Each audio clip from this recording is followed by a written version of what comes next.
I was about a month or so away from graduating from law school, and I had shingles at 25. My body was signaling to me like, hey, you are moving too quickly. You're not taking care of yourself. You're stressed. But the ability to just be in the experience and say, this is my experience. It's not good.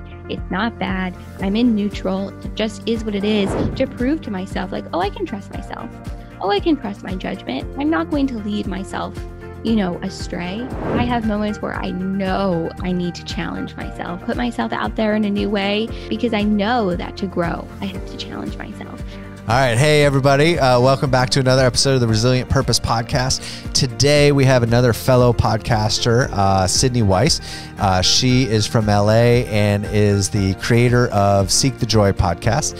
And we're going to talk about a lot of different subjects, but how to find our joy, what causes us a lot of stress, and how if we don't listen to our body and we don't listen to our brain, that we can find ourselves in some really hard times.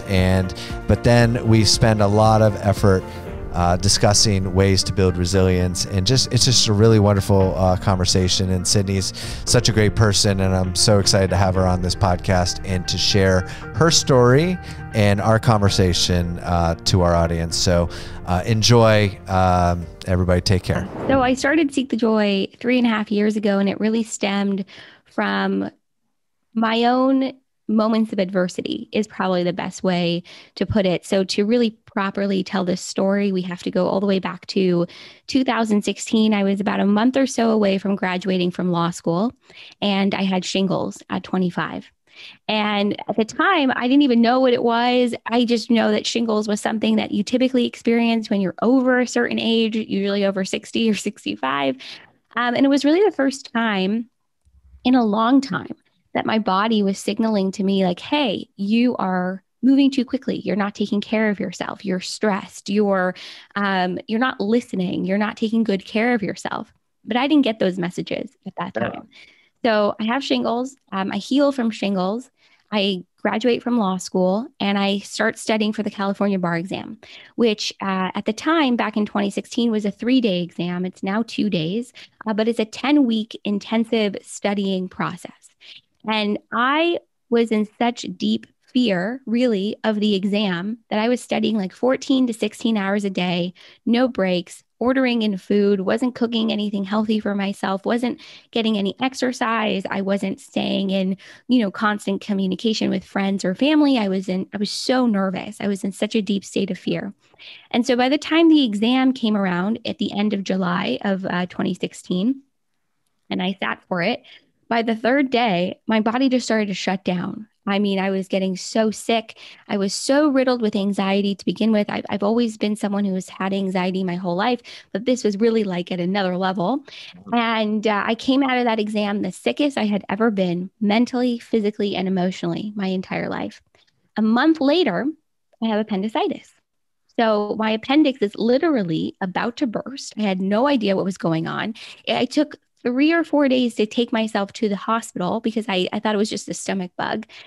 Little did I know when they got there, they said, you should have been here 2 days ago, and this thing is about to burst. So I undergo, emergency appendectomy. It was a really long procedure. Recovering from that procedure took me months. And so by the time I found out about the California bar exam, which is November of 2016, I found out I didn't pass the exam. And I remember standing in front of my laptop at the time, and I kept hitting, refresh, because what it says is this name does not appear on the pass list. And when you work your entire life for one goal, because I really only had one goal at the time, which was to pass and become a lawyer. When you work your whole life for one goal, that was devastating. I had based my entire self-esteem, my entire self-worth on this exam, on something that was external to me. And so I remember I was sitting on the floor in my parents' living room, and I was embarrassed. I was devastated. I was in a deep space of shame. And the things I was saying to myself were just so mean. Like, you're so stupid. How could you let this happen to yourself? So this negative self-talk that I certainly carried with me my whole life, and other people I know too, just really came to a head. And so I let myself sit in pity and in my emotions, really, for a couple of weeks, because I'm a firm believer just how important it is to really allow yourself to sit with and experience your emotions rather than trying to suppress or push them away or deny them. And finally, about a month later, I said, okay, we're going to figure this out. We are going to find a way to not only pass this exam, but also to heal myself. And so I underwent sort of this 7, 9 month metamorphosis, this journey where I was taking better care of myself mentally, physically, and emotionally, diving into podcasts and books and working with a doctor to heal the health issues that I had going on, which explained the shingles and explained the appendicitis and the difficult recovery I was experiencing. And so by the time I sat for the bar the second time in July 2017, when I tell you I was a different person, it I can't even properly express it. I was not afraid of the exam. I was energized by it. I was excited to take it on as a challenge. My hotel room that I stayed at, because I took it the second time in Sacramento, California, when I opened up the window, the word Esquire was on the building across the street. And I was like, whoa, I'm in the right place. Like they Right. know I'm about to take the bar exam to become a lawyer, to become an Esquire. I'm in the right place. They set it And all so up, right? it was like the universe set it all up to say, "Hey, you've got You this. get this. You're going to be okay." Came out of that experience not in fear of whether or not I would pass or not, just trusting that I did the best that I could. And 2 months later, I was sitting in my apartment and I thought, I really want to find a way to connect with other people who had similar stories or experiences, or really just wanted to connect and be vulnerable. And I thought, let's start a podcast. Mind you, I had never done something like this before. I had a pretty, academic background when I was a kid. I loved making videos and editing videos and spending hours, working with the technology that way. But I never thought, I would do something else with that, 10 years later. And so I started Seek the Joy. And within 2 weeks, I had the idea, the name. I launched the podcast. And 3.5 years later, here we are. Obviously, there's a lot in between, but that's definitely the origin story of the show. And then 2 months later, I found out I passed the bar exam and became a lawyer. So it's been wonderful to see this journey of being a lawyer sort of exist simultaneously with the journey of the podcast. Wow, you got that story down really, really well. And there's a lot to unpack, at least in my head for that. And there's a couple of things that stand out to me. One is, I would imagine that your ability to pass the bar was there through both times you took the test, but how you took care of yourself and how you listened to your body and brain played a huge role on whether you were able to pass or not. I think it made a huge, huge difference because if you take the mentality of fear versus the mentality of, I got this, I can do this, I'm going to conquer the exam versus letting the exam sort of conquer me. When I didn't pass the first time, it was only within 10 points. So I was so close. It wasn't like a huge margin. So ultimately, I do think it came down to mentality and my mindset. And when you're in a space of fear, when you're in a space of self doubt, I find it's harder to allow yourself to step forward in a way that's empowering, that allows you to be your fullest self versus when you feel like I can do this, I got this. There's definitely a sense of empowerment, of capability, that's sort of inherent in that. And so making that shift for myself, yeah, you're right. It was huge. It played a huge role. Yeah. And so then the other thing is that you didn't listen to your body, but your body was screaming at you. Like your body, like currently trying to finalize a blog article for a group called Original Strength. And it's all about how the brain and body are connected. And in fact, the body is usually one of the ways that our mental health is reflected. Either through illness or the way we take care of ourselves or whatever. And your body was like, I need you to listen. And it really took some major kind of physical ailment to kind of, okay, I need to really look at things. Do you tend to your body differently as part of your mental health recovery plan? Is that something that you actually pay more attention to now? Yeah, I think what you just said, I want to make sure I touch on it because I think it's really important. I have found that our body will give us signs and symbols of what's not right. And by right, I mean what's not aligned for you. So what's right for me could be different from, what's right for you. So I think our bodies definitely give us signs and symbols, and they show up in small ways, small ways and smaller ways until you're not listening anymore. There needs to be a big boom.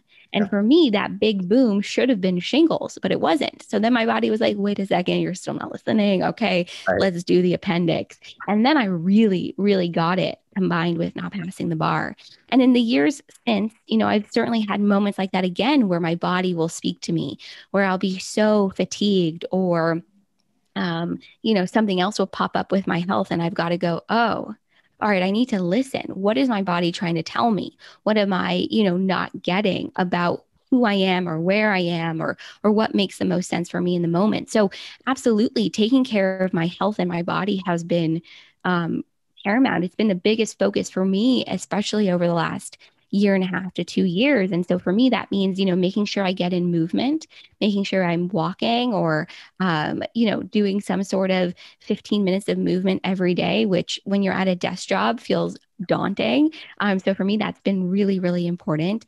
Part of that too is making sure I'm eating, good nutritional food that makes me feel good. So honoring, my sensitivities, honoring my allergies, and not, allowing myself to eat things that aren't going to make me feel good. And because you're right, there is such a beautiful connection between the body and our mental health. What you feed yourself, how you fuel yourself, and how you move your body impacts the way you feel mentally, emotionally, and I think spiritually as well. So for me, that has been really, really important. And there are days, let me tell you, where I'm like, I gotta move today. I gotta walk. Yes, Sydney, you do. And so even if it's just once around the block or, 1 mile on the stationary bike, whatever it is, just to allow the body to move and sort of release that way has been really, really important for me. Right. And we're not talking some major exercise routine, but it's just moving. I mean, just walking.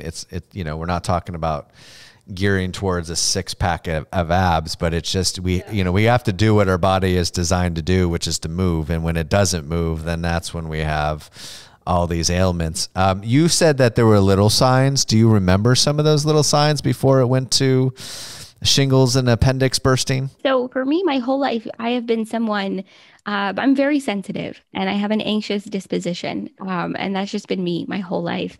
And I remember, especially as I was preparing to graduate from college and then beginning law school, my anxiety was really at its height, at its peak in a way that I had never experienced before.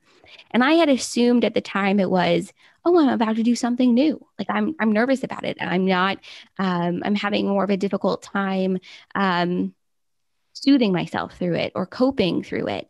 But really what I think what was happening was it was sort of like an internal alarm bell of, are you sure you're supposed to be here? Like, Right. are you sure you're supposed to pursue this exact career? When I started law school, I wanted to be a prosecutor. I wanted to work at the district attorney's office. That was the dream. I don't know why at the time, but it Watch a was. lot And of it's Law and Order. no, that show freaked me out. So it should have been a sign. But Right. this was the dream. This is what I was holding on to. And it's important work, but it just wasn't my work. And Yeah. so I spent my first summer after my first year of law school, working at the district attorney's office and actually working in major crimes, which prosecutes serial killers. And my body had such My Lord. first reaction to being there. I was getting migraines every day. I was breaking out into hives all around my neck and my chest because I was where I was not supposed to be. And the minute I made the decision of, oh, I'm actually not going to be a prosecutor. Oh, I'm not going to be a DA. This is not the best fit for me. The migraines went away and the rash and the hives went away.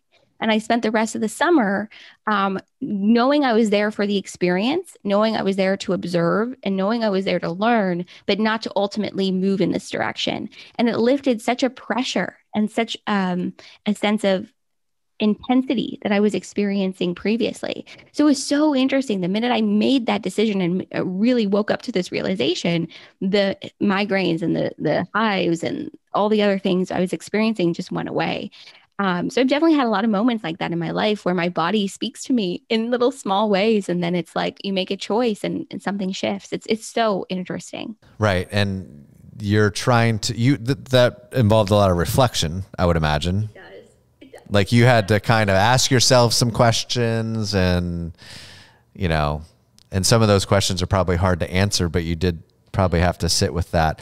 I'm amazed that you say you have an anxious disposition and you went into major crimes as the prosecutor. That is like the opposite extreme of what I would think. What drove you towards that kind of intensity or level of, because it's almost like there was this natural drive for like the most stressful lawyer job, there, like, and even though your body was like, oh, don't do that. Yeah, I'll never forget the trial I was working on that summer was for a serial killer. And at one point he got angry and he jumped out of his chair and I jumped too. And I said to myself, oh my God, this is just not it, Sydney. This cannot be it. When I was 12, I decided I wanted to be a lawyer. I was one of those kids that just made up their mind about who and what they wanted to be without any room for flexibility. I can't tell you why I made that choice. It was just something that popped into my head one day, and I said, that feels good. I'm going to do it. And so everything I did, from that moment on was in preparation to really go to law school. And it was only within the last 2 or 3 years that I had this really big revelation, which is I always wanted to be an advocate. But at the time, I thought that the only way to be one was to become a lawyer. And through Seek the Joy and through my work with the podcast and meeting people and having conversations, I've really realized you can be an advocate through storytelling. Mm-hmm. You can be an advocate through providing intentional, mindful, important, empathetic spaces for people to share who they are and to share their story. And for me, that's so aligned. That is what is exciting to me. That is what it really feels good for me, in my skin. But at the time, I thought, okay, to be an advocate, to speak up for myself, to speak up for others, I have got to be a lawyer. And for some reason, the biggest experience of advocacy for me at the time felt like becoming a prosecutor, felt like becoming, putting the bad guys away, essentially. And I couldn't have been more wrong for what worked best for me. But I think that's what really led me down that path. But I'm really grateful that I have been able, because it's so interesting what you said about reflection and self-awareness and asking yourself questions.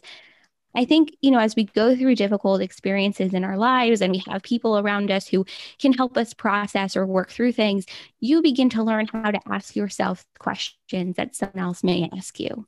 And for me, it's been really a game changer to be able to sit down with myself and ask myself these questions. Is this making me happy? How does this experience make me feel? Is it aligning with the values of who I want to be and how I want to show up in the world? And so sitting through those questions time and time again have helped me direct myself or redirect myself, both in a moment where it comes to my career, but also with relationships, and then also with my well-being, which has been really important. So yeah, I think it's been a muscle of being able to start to ask yourself those questions and be able to dive, I think, into that level of reflection as well. Well, and in counseling, I think people don't necessarily truly understand what it is. And counseling is about facilitating that self-reflection. It is not me telling you, okay, you don't need to be a lawyer. Like the experience of you figuring out that yourself is actually way more powerful than if I told you, you don't have any business doing that, you need to get out. Because then that is me, it takes away your autonomy, takes away your ability to seek the joy, right? Like you're allowing other people to direct where you should go. And that is usually a recipe for mental health issues. When we don't get to experience that autonomy and find our own path. That's often what we see, with the kids today that we work with and everything like that. Created dependency where people don't know what to do because everybody's told them how to live. And so quickly when someone brings up a problem, our instinct is, I'm going to solve it for you, and that's probably what you get from friends and parents and, go do this, go do that. You should do this. But encouraging that self-reflection, I think, brought you to the place that you probably never would have gotten to if you hadn't. I think you're spot on. And it's so interesting. My mom is a marriage and family therapist.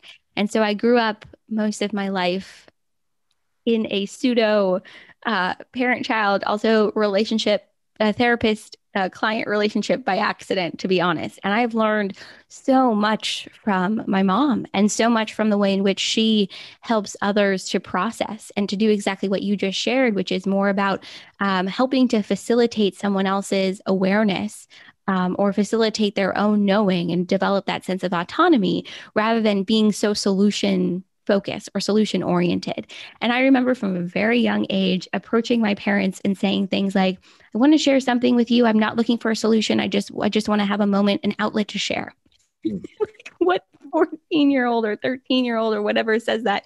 I have always just been very much in that mindset of I want to share this. I'm not looking for a solution. I want to help to build my own solution or figure this out for myself. And then, of course, there are times where you go, can you help me figure this out? I need input, or how would you best handle this? But I do think this journey of becoming autonomous in your emotions and in your feelings is how we, I think, really begin to self-soothe and really take good, emotional care of ourselves. There are so many people like you touched on, I think, who develop sort of a dependent relationship or codependent relationship with their emotions. They can't make a decision, without somebody else's input. And that feels really scary. Like I've been in those moments too, where it's like, what am I going to do? I don't know what to do. Like I got to ask all these people what they think. And the truth is that when you ask people their opinion, sometimes you even repel it. You go, oh, that doesn't sound good. Or, ooh, I don't align with that at all, which is just a sign, I think, to tap back into yourself. And even if it takes longer, allow yourself that opportunity for self-exploration and self-reflection, and you will come to the right answer. But it's about being able to trust yourself. And when we're in such a deep state too, I think of fear, stress, worry, or anxiety, we don't think we can trust our judgment. We don't think we can trust, the decisions that we're making. So being able to develop trust with yourself, for me, I had to start very small. I had to start with knowing, like, if I make the decision to walk around the block today, it's going to be a good one. And just doing small things like that to prove to myself, like, oh, I can trust myself. Oh, I can trust my judgment. I'm not going to lead myself, astray. For me, that has just been learning to trust myself has been huge in that process of self-reflection too. Yeah. And that's capacity building. You're not throwing on the heaviest weight on the barbell. Exactly. Otherwise you'll fall over. You will fall over and it will hurt. Right. And so that is, yeah, the small doses we talk about is small doses, and just keep, stretching yourself a little bit each time. So you said something also interesting that I wanted to touch on that I thought was, I think, important for listeners to pay attention to is I can't remember where in your story this happened, but being able to just listen to your emotions. So now that requires not judgment. Like you have to be able to sit with it, like, right, to allow it to play out versus trying to rush through it. What was that process? Has that always been the case? And where you're facing with discomfort and you're going to sit with it? It's so interesting. I think when we experience moments of adversity or hardship, or something just doesn't go the way that we would like it to, we often are really, really hard on ourselves, and we judge ourselves. We judge the decisions that led us there. We judge that moment, those feelings that we're experiencing in that moment. But I have just learned that it is so important to allow yourself to sit with the adversity, sit with the difficult emotions, sit with what is happening to you in the moment. You don't need to run away. You're safe in that space. For me, it wasn't always like that. I used to, for sure, run away emotionally when something got difficult. I didn't want to feel it. I didn't want to experience it. I've had times in my life where if I allowed myself to so deeply feel what I was experiencing, it then took me weeks, if not months, to pull myself out of it. I'm a very, very deep feeler, I think is the best way to put it. And so, especially with that experience, not passing the bar exam, something in me just knew that I had to allow myself to feel bad for myself. I really did. Because if I pushed it down, I pushed it away and I dismissed it, that meant I was dismissing my experience. It meant I was dismissing the months, if not the years, of the hard work that led me here that felt like a letdown, to be perfectly honest. Yeah. I think we can only then allow ourselves to pivot and shift if we actually allow ourselves to experience our emotions and really know what they feel like and know what that experience is like for ourselves. And then it's about making a decision too in the moment of saying, do I still want to feel this way? Like, Right. is this sustainable for me? Does it feel good? I recently just did a summit for the podcast, and in our first session, it was all about stepping into our joy.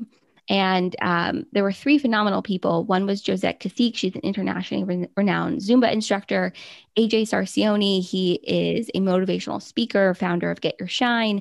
And then Dr. Linda Ulrich, who is the founder of Ever Widening Circles. And they said something in this conversation that is so relevant to your question. So I want to make sure I give them credit. They were talking about how it's important to sit in these moments of adversity, but then don't allow yourself to stay in it so long that you forget essentially who you are, that you forget what brings you joy, what excites you, what you're passionate about. Don't allow yourself to sit in it too long that you don't allow yourself to move forward in a way that is profound, because it's within those moments of adversity that there is opportunity to get to know yourself, opportunity to build resilience and inner strength and understanding. And it doesn't come right away. I think sometimes we think, oh, I had a hard moment, I'm going to build resilience. Resilience comes from a series of opportunities to assess your own growth, your own mindset, your own passion, your own joy, and then making the decision from that to move forward. And so, what we talked about in that session just was so empowering to me, because we have all experienced so much adversity, I think, over the last year. And so, allowing ourselves to sit with the emotions, but then making the choice of when we're ready to move through it and move out of it, to really see the opportunity and how we can become so much stronger as a result. I think that's where the real gift is. Right. Not bathing, not drowning yourself in it, but just, okay, and I see emotions as information. So it's information about our experience. And so it's not emotions at its root are not bad or good. They're just emotions, and they all mean different things. So, and your emotions told you to slow down, to rethink about what your trajectory needs to be to really be fulfilled, and everything like that. So yeah, I think that's a good distinction to think about of okay, sit with it, but don't languish in it and live with it forever. You have to, okay, I've spent enough time in this emotion. I think I know what it means. I'm going to make these decisions to change my direction. Yeah. I love what you said too about not labeling it as good or bad. I think when we automatically label a situation or an emotion as good or bad, positive or negative, we're already placing judgment on what it is that we're experiencing. So this is so much easier said than done, but the ability to just be in the experience and say, this is my experience. It's not good. It's not bad. I'm in neutral. It just is what it is. What can I learn from it? I think is a huge, huge game changer in terms of allowing yourself to have a mindset shift that we often need, I think, in order to move forward in a way that is true or authentic or empowering to us. So I love what you said, not labeling it as really good or bad, because we do that. And the minute you label something as bad, then you judge yourself for it, and then you're hard on yourself for it. And we don't need to be that hard on ourselves. There's enough out there. We don't need to be that for ourselves. Absolutely. And I think about like people that lose somebody close to them, like a parent or a child or whatever. Like you have like the emotion of sadness is irrelevant. I mean, it shows you how important that relationship was to you. It gives you time to it's telling you that you need to spend time to grieve, because that loss is really, a difficult time losing someone. So it's not, I would be more concerned with people that just walk away and don't have any emotion tied to it.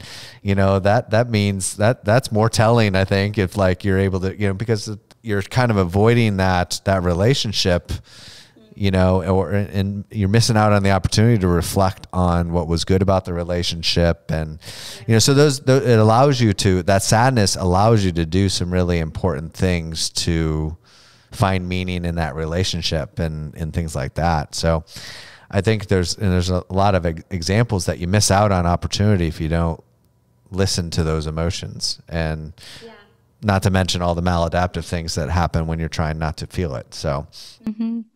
I think we just said too about death and grief and loss.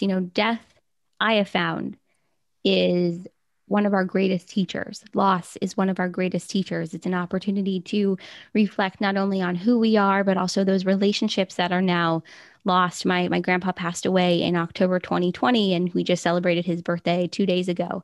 He would have been 94. And for me, the loss of that person in my family, that loss of that relationship has been so deep and so profound. And for me, what it's really revealed is this sense that, we grieve what we're missing, we grieve what we've lost. But what if we can sort of turn it on its head a little bit and think about the love, the joy, the kindness, the celebration that was here when they lived? And there's this concept that Rabbi Steve Leder talks about in his book, The Beauty of What Remains, that has really been very instrumental for me in my grief journey over the last 7 months, which is if if we loved them so profoundly and they loved us so profoundly while they were here in the physical form on this earth, why not carry that with us as we move forward rather than the sadness or the grief or the loss, which is always going to be there. And it's about respecting that grief for yourself. And when the wave hits you, allow it to wash over you. Don't fight against the current because you'll drown. It's really about going with the current and going with the waves as that grief hits you, and allow it to wash over you or be with you, but really focusing on the love and the kindness and the generosity of that person and the memories you had with them, and allow that to be the pedestal, so to speak, as to which you stand on. For me, that has been huge. And thinking about too, there's this concept that Steve Leder talks about too, about being good ancestors, living in the way that they taught us and carrying that forward with us. And for me, that has been really important. And so healing, especially in moments when I am in deep, profound grief and loss over loss of my grandpa, I think about his legacy of kindness and compassion and seeing the goodness in others. And so I really choose to reflect on that in moments of grief. But death, I think, is life's greatest mirror and greatest teacher, and shows us who we loved, what we love, the importance of connection, the importance of relationships.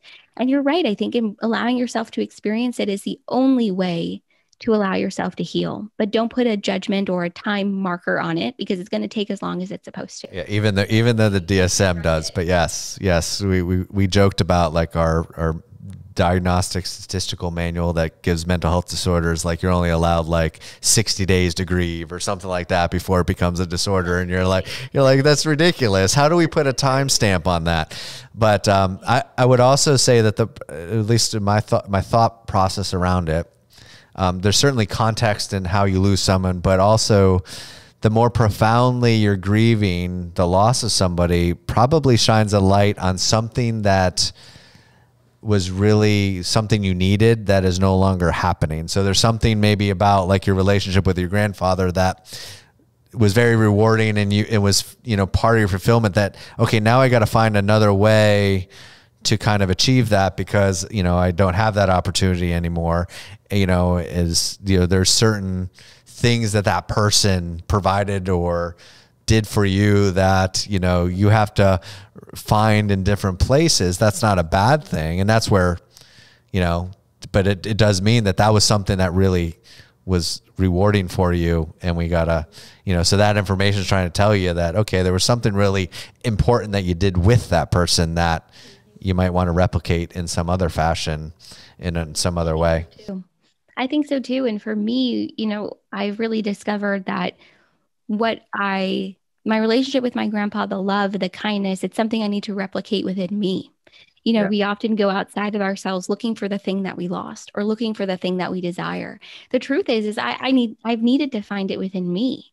And that has been super healing, as well as knowing I'm a big believer that we all have what we need inside of us. It's just about tapping into it and finding it.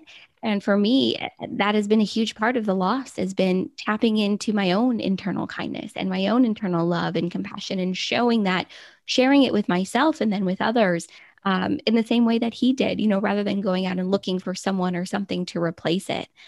Just knowing it's within me has been a big realization, something I'm definitely working on, but very, very important in healing for sure. If we sit in the journey at our worst point, that's a really hard place to be, but recognizing that that's not the end point of the journey, that it's a process, and time plays a role in that, and it's not always going to feel that way, and just knowing that it'll get better and things like that are very important things. Is there hope that you can effectively grieve that loss, in a way that makes it meaningful, right? Like you're giving more meaning to your relationship.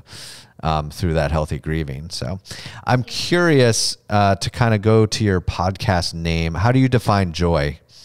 So you say seek the joy. So I'm curious about how you define joy, or if that's explicitly kind of defined in the work that you do, or is it kind of everybody has their own belief about it and what that looks like?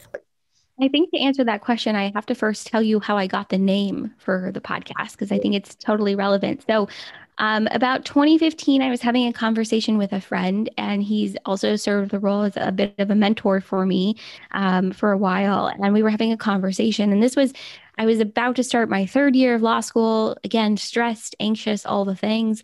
And he said to me, Sydney, you need to seek the joy. You need to seek more joy in your life. And I thought, this man is crazy. What do you mean I need to seek the joy? Like, I'm a happy person. Like, I've got friends. I go out, I do things. I, spend time with my family. And he said, no, you need to seek the joy and you need to sit with this. So I did. I'm a very literal person at times. And so I needed a reminder of what he said about seek the joy. So I went out and I made a bracelet. It was this very simple engraved bracelet on like a piece of metal, and it said seek the joy. And for a long time I wore the bracelet, and then I took it off and it would sit on my dresser. And so in September of 2017, when I was exploring the content of what this podcast would be along with the name, my head sort of like turned, and I'm like staring at that dresser at the time, and there's the bracelet and it says seek the joy.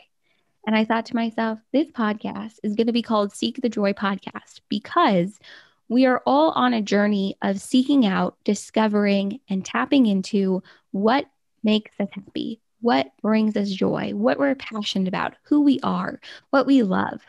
And it felt like a no-brainer. And so from there, we had the name of the show, and he planted a seed. I tell him all the time, I'm like, did you know you were planting a seed for a podcast and like a personal journey? And he said, kind of yes, but kind of no. I just really felt you needed to seek the joy, which then made me really think about what is joy. And I think we all have a different definition. For me, I really look at joy as being very different from happiness. Happiness is an emotion we experience in the moment tied to something that's happening. I saw that cute dog on the street. Oh my God, it made me so happy. Or my sister is baking cookies today. The smell is enveloping the house. It's bringing about this sense of happiness, of excitement. For me, joy is a little bit deeper. It's this intrinsic sort of emotion or space that we can tap into within ourselves that always exists despite what's happening. So often, I love to talk about this on the podcast, that we can really hold opposites. We can hold both fear or, anxiety, worry, distress, etc., at the same time as holding joy and passion and love and inspiration. Because the truth is we're as humans, we can hold duality. We can practice duality. So for me, joy is something that exists despite and because of and through any sense of pain, discomfort, and adversity. It's something that we can tap into, that really envelops this core theme of who am I? What do I love? What am I passionate about? And by tapping into those questions, that's how I found my joy. I love talking to people. I love moments of connection. I am inspired by learning about other people and their stories. So when I get to sit down to work on the podcast or have a conversation or just connect with somebody, I am like enveloped in this sense of joy. I perk up. I feel better. I feel better in my skin. I know I'm tapping into my passion. So people always say like, okay, so how do I find my joy? Like what, if that's what it is for you, how do I discover, what it is for me?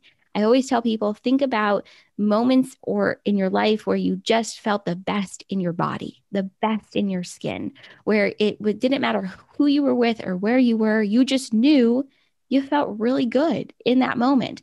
To me, that's your joy.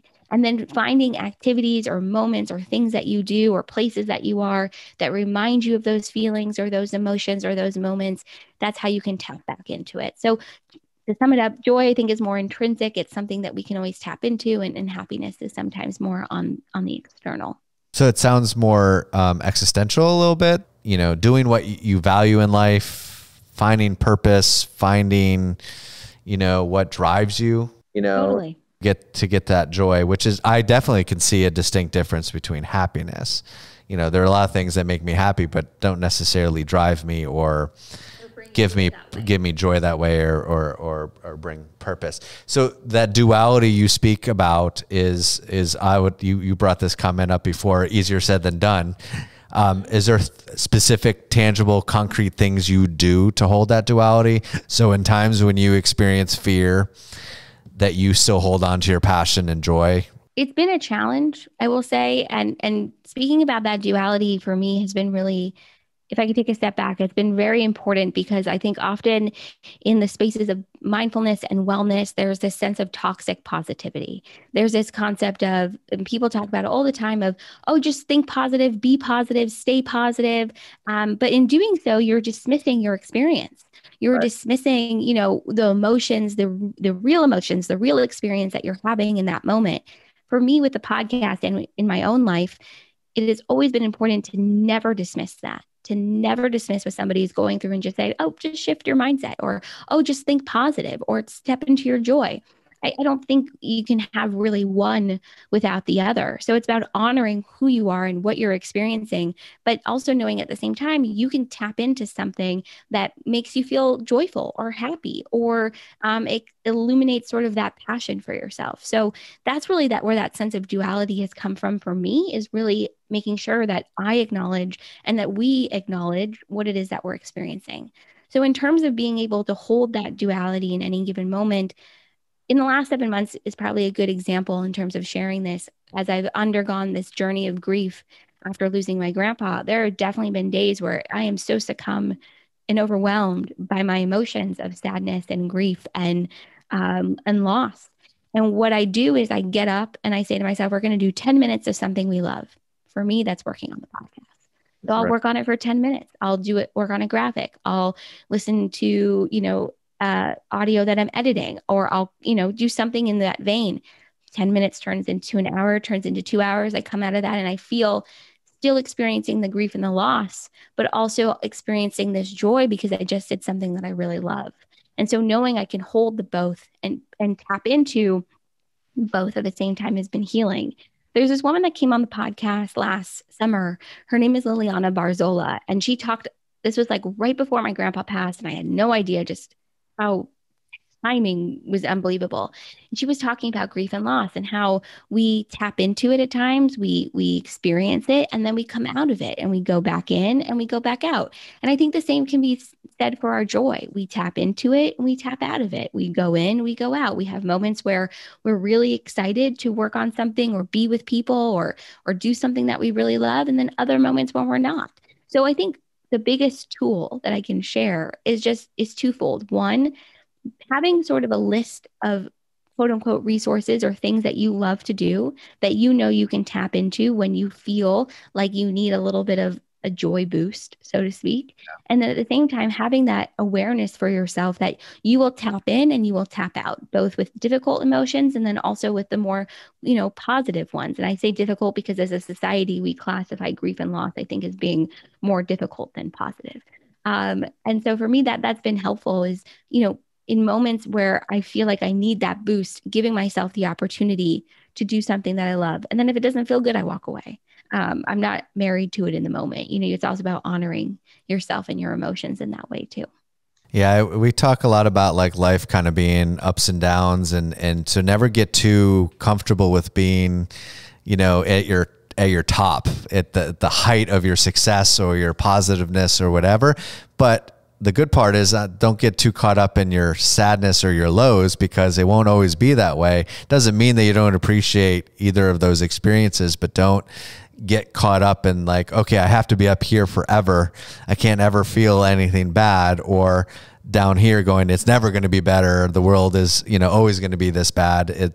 Those absolutes are really, can be destructive for us. And so just recognizing, experience in the here and now, and just enjoy it while it's there, and just know that, something's going to happen in your life that's going to kind of throw you off course. You just have to be able to course correct and, get yourself back on and learn. And there's reasons for those experiences. Like you said, timing.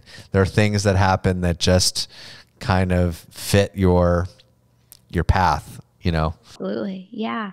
What you just said reminds me of something too that I've been thinking a lot about, and it's so interesting. I've been talking to people on the podcast about this as well, is we often tie our identity to a specific emotional state, or we tie our identity to how we're feeling. So, like what you were just speaking of is like, don't get too attached to things being either at the height of the roller coaster or at the dip, because the truth is things are going to keep changing.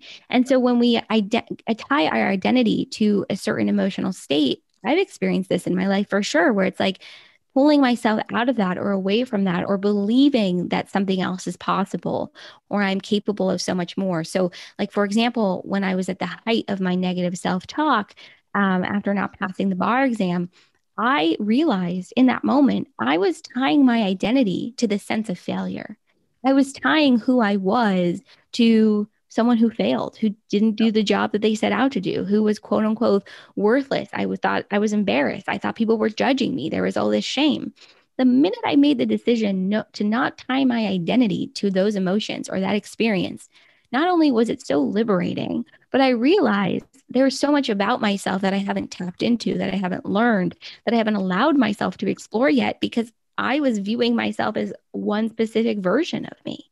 And Yeah. so, love what you said because it's really about not allowing yourself to tie or get your identity wrapped into a certain way of being or viewing yourself in the world. You are going to change, you are going to evolve. We're humans, there's some, and I know I keep talking about guests on my show, but there's this incredible woman, Audrey Ori. She's a publisher of the publishing house, 13th and Joan. She talks about the character arc and how the character must evolve. We as humans must evolve. So don't tie yourself to a certain identity or identify yourself with a specific emotional state or what you're experiencing because you will evolve. And what comes from that evolution is so much more powerful and beautiful, I think, than we can ever imagine. There was a neuroscientist, and you're much better at recalling the names than I am. It must be my memory going away. But I was listening. I do know he was talking on a podcast with Brene Brown. And he was talking about, like, if you've ever heard is like, you meet somebody, after seeing them for a long time, like somebody, you're not anything like you were, so, back then. And that's exactly true. I'm not the same person I was before I started this podcast, because the experience of me talking to you is going to affect who I am in my experience and how I see the world, and create an experience that, so we're always changing. It's like the nature, like we're so afraid of change, but we're always changing. It's a nature, because we are our experiences. Everything that happens to us shapes us. And so, we can't get too comfortable with one point in time, because it won't always stay that way. So we ought to keep evolving and learning and growing and, not staying stagnant. Yeah. And thank goodness for that evolution. Thank goodness that we will both come out of this conversation, I think, with different thoughts or a different perspective, and will aid us and whoever is listening to, on your individual journey. I have found that to be the most rewarding, to know that after every day, every experience, I will continue to evolve as a result of it. Which to me is like energizing and exciting, because I don't want to be the same person I was, when I didn't pass the bar or when I went to law school or, any time before that. I want to continue to step into the evolution that will take place. But sometimes that can be very scary, like thinking about almost having to shed a layer of who you are, or how you think, or how you've been in the world in order to step forward into who you want to be or who you know yourself to be. And so that process of like letting that shedding happen and letting go and letting yourself step forward too can often be an experience very draped in fear and worry and judgment. And I have found it's kind of like you just kind of let it all go, strip it all away, and just allow yourself to move forward and see what happens. Because that's really what we're meant to do, is just really let it all go, strip away, and move forward and see what happens. Do you take on challenges? Like, do you challenge yourself as a part of your health and wellness? Like, we talk a lot about, like challenge actually makes our brain change, and it's is important for our health. Do you use challenge and stretching yourself as a way for your well-being and wellness?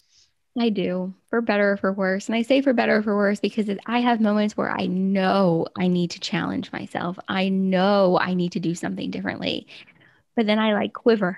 I'm Yeah. like, oh my God, you're telling Anxiety me kind of. I gotta, yeah, you're telling me I gotta go and do this new thing, call that new person, put myself out there in a new way. Um, but I do it anyway because I know that to grow, I have to challenge myself. I know that in order to continue to learn and refine my skills, and skills can be applied to anything, communication, to empathy, to compassion. I know that I have to continue to put myself out there in new ways and challenge myself and do things, that I never would have done previously or done before. So while in the moment I am not a fan and I am not excited sometimes I am excited and other times I'm not by the challenge. And it's often challenges I have created for myself as benchmarkers to allow myself to move forward.